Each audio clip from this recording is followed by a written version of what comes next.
مطلب کا انتقال ہوا تو عبد المطلب سمجھدار ہو چکے تھے، دست و بازو مضبوط ہو چکے تھے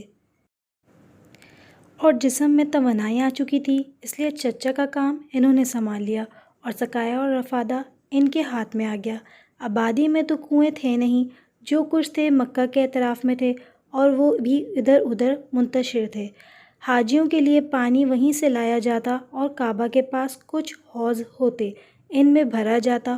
حوضوں کو مستقل بھرتے رہنا، پھر آئے دن ان کی صفائی کرنا ایک مسئلہ تھا، اس میں بڑی پریشانی ہوتی اور طرح طرح کی زحمتوں کا سامنا ہوتا۔ چنانچہ عبد المطلب بہت فکر مند ہوئے۔ چاہے زمزم کے متعلق مشہور تھا کہ اس کا پانی شیریں اور خوش ذائقہ تھا، کبھی خشک بھی نہ ہوتا اور جتنی ضرورت ہوتی حاصل ہو جاتا۔ لطف یہ کہ نہ کوئی زحمت اٹھانی پڑتی، نہ کسی قسم کی پریشانی ہوتی، لہٰذا عبد المطلب کو اس کا خیال آیا۔ چنانچہ لوگوں سے پوچھا، زمزم کو کس نے پاٹا اور کیوں پاٹا؟ جواب ملا، یہاں پہلے قبیلہ جرہم کی حکومت تھی، ان کا آخری تاجدار مزاز جرہمی تھا۔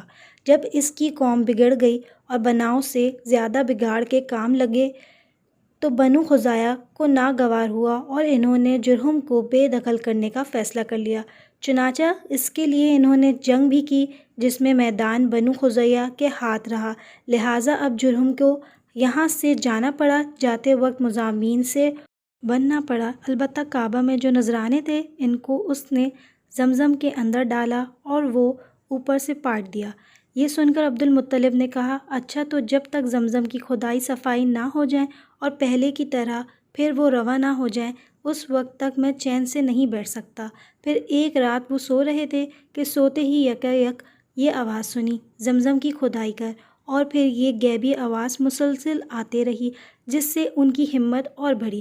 چنانچہ کھدائی شروع ہو گئی، لیکن یہ کوئی آسان کام نہ تھا، جان توڑ محنت کرنی پڑی، خون پسینہ ایک کر دیا، تب کہیں جا کر پانی نکلا۔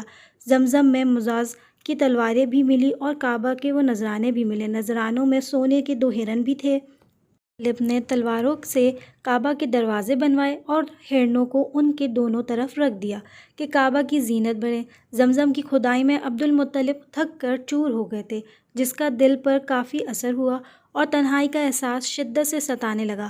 اس وقت تک ان کے ہاں صرف ایک ہی اولاد تھی، جس کا نام حارث تھا، لہٰذا انہوں نے نظر مانی اور اللہ تعالیٰ سے دعا کی، خدایا اگر تو مجھے 10 بیٹے عطا فرمائے اور سب کے سب جوان ہو کر میرا ہاتھ بٹانے لگیں تو ایک کو تیرے نام پر قرباں کر دوں گا۔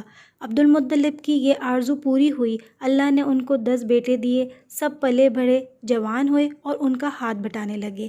اب نظر پوری کرنے کا وقت آ گیا۔ عبد المطلب نے بیٹوں کو جمع کیا اور سارا قصہ سنایا۔ بیٹے بولے، ابا جان، ہم سب دل و جان سے حاضر ہیں، جس کو چاہیں آپ قرباں کر دیں۔ باپ نے کہا، اچھا تو الگ الگ تیروں پہ اپنے نام لکھ کر لاؤ۔ چنانچہ سب نام لکھ کر باپ کے پاس لے گئے۔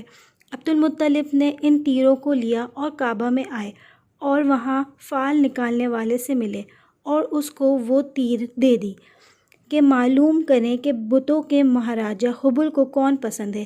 اس وقت مکہ میں رواج تھا کہ جب کوئی اہم کام درپیش ہوتا تو تیروں سے فال نکلواتے اور اس طرح دیوتاؤں کی مرضی معلوم کرتے۔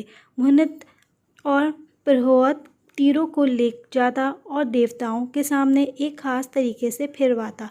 جس تیر کا منہ دیوتا کی طرف ہو جاتا سمجھتے کہ بس یہی دیوتا کو پسند ہے اور پھر اسی کے مطابق کام کرتے۔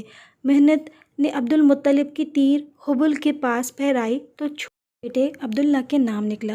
عبداللہ عبد المطلب کے چہیتے بیٹے تھے اور اپنے بھائیوں میں سب سے زیادہ انہیں محبوب تھے، لیکن وہ کیا کرتے، مجبور تھے، ان کو ذبح کرنے کے سوا کوئی چارہ نہ تھا کہ وہی حبل کو پسند تھے۔ چنانچہ عبد المطلب نے بیٹے کا ہاتھ پکڑا اور انہیں لے کر زمزم کے پاس آئے کہ وہیں قرباں گاہ تھا، جس کو جو کچھ بھی کرنا ہوتا وہیں لا کر کرتا، اوصاف اور نائلہ کے حضور، کہ یہ ان کے 2 بڑے دیوتا تھے۔ یہ خبر لوگوں کے دلوں پر بجلی بن کر گری اور جنگل کی آگ کی طرح سارے شہر میں پھیل گئی۔ جو جس حال میں تھا عبد المطلب کی طرف دوڑ پڑا اور آنن فانن سارے لوگ اکٹھا ہو گئے۔ جیسے دیکھے اس کی زبان پر یہی تھا، نہیں نہیں عبد المطلب، اسے ہرگز قربان نہ کرو۔ عبد المطلب عجیب کشمکش میں پڑ گئے، بولے میں تو نظر مان چکا ہوں، نظر پوری کرنا ضروری ہے، آخر میں کروں تو کیا کروں؟ جواب ملا، اگر مال فدیہ بن سکیں تو ہم راضی ہیں، اونٹ ذبح کرنے سے کام بن جائے تو اس کے لیے بھی ہم تیار ہیں۔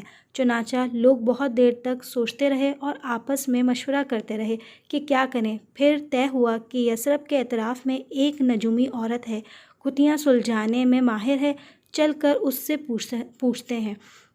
لوگ گئے، اس عورت سے ملے اور اس کو سارا حال بتایا۔ سب کچھ سن لینے کے بعد اس نے پوچھا، کسی قیدی کو چھڑانا ہو یا کسی مجرم کی جان بچانی ہو تو کتنا فدیہ دیتے ہو؟ لوگوں نے کہا 10 اونٹ۔ عورت نے کہا 10 اونٹ اور عبداللہ کے نام کا کرہ ڈالو، اور اگر اونٹوں کے نام کرہ نکل آئے تو بہتر ہے، ورنہ 20 اونٹ کر دو، اگر پھر بھی عبداللہ کا نام نکلے تو 10 اور بڑھا دو، اسی طرح 10 بڑھاتے رہو یہاں تک کہ تمہارا رب راضی ہو جائے۔ لوگوں نے ایسا ہی کیا، 10 اونٹ اور عبداللہ کے نام کا کرہ ڈالا تو عبداللہ کا نام نکلا، 10 پھر بڑھا دیے، پھر عبداللہ کا نام نکلا، 10 مزید بڑھا دیے، بھی عبداللہ کا ہی نام نکلا۔ لوگ پھر سے 10 اونٹ بڑھاتے گئے اور ادھر دوسری جانب عبدالمطلب عاجزی کے ساتھ دعا میں مصروف تھے، خدایا فدیے کو قبول کر لے، خدایا عبداللہ کی جان بچا لے۔ جب بڑھتے بڑھتے 100 اونٹ ہو گئے تو کرہ اونٹوں کے نام نکل آیا۔ اب کیا تھا، لوگ خوشی سے اچھل پڑے، عبدالمطلب کو ہر طرف سے مبارکباد دی جانے لگی، مبارک ہو عبدالمطلب، اللہ نے بیٹے کا فدیہ قبول کر لیا۔ لیکن عبدالمطلب ابھی بھی مطمئن نہ ہوئے اور دوبارہ کرہ ڈلوا دیا کہ کوئی شبہ نہ رہ جائے، خدا کی مرضی کیا ہے صاف صاف معلوم ہو جائے۔ پھر جب پوری طرح اطمینان ہو گیا تو اونٹ ذبح کیے اور وہیں چھوڑ دیے کہ جو چاہیں ان سے فائدہ اٹھا سکیں۔